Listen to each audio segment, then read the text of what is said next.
అంతే. ఎందుకు దానికోసం ఒరిగేది ఏంటి ఇప్పుడు? అలా కాకుండా 2/3 వచ్చారనుకోండి తీసుకుంటారు. 2/3 వచ్చినా వచ్చేవాడు ఫ్యూచర్ ఆశిస్తాడు కదా. వీళ్ళు ఏమి ఇవ్వగలరు అనేది చెప్పాలి. అందులో ఇప్పటికే వీళ్ళు 3 ఉన్నారు, ప్రతి దాంట్లో 3 పంచుకోవాలి. మళ్ళీ ఇప్పుడు కొత్తగా వచ్చి 4గో వాళ్ళకి ఎక్కడ పంచుతారు వీళ్ళు? ఇప్పుడు వాస్తవంగా వాళ్ళు ఏం ఎక్స్పెక్ట్ చేస్తున్నారు? ఏడాది 2 ఏళ్ళు పోయింది అనుకోండి, తర్వాత వచ్చే ప్రతి ఎమ్మెల్సీ వీళ్ళే గెలుస్తారు. క్రిందసారి ప్రతి ఎమ్మెల్సీ వైసీపీ గెలిచింది, అందుకే కదా 2/3 మెజార్టీ అక్కడ ఉంది. నెక్స్ట్ 2/3 వీళ్ళకే వస్తారు 2 ఏళ్ళు కూర్చుంటే. ఈ లోపు తొందరపడ్డం ఎందుకు? అవును, ఒక రకంగా వర్గీకరణ అంశం.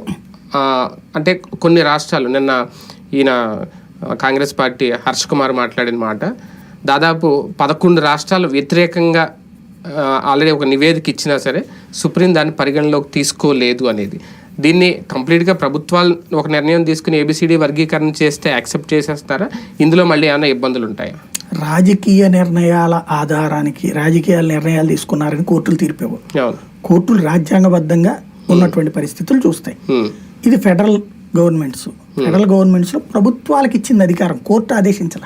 నువ్వు ఇంత రిజర్వేషన్ ఇయ్యని కోర్టు ఆదేశించాల. కానీ వాళ్ళకి అడిగే హక్కు ఉంది. వాళ్ళు చూపెడుతున్న లెక్క ఎస్సీలలో ఓసీలకు ఇవ్వట్లా, ఎస్సీలలోనే కొంతమంది ప్రయోజనం పొందుతున్నారు.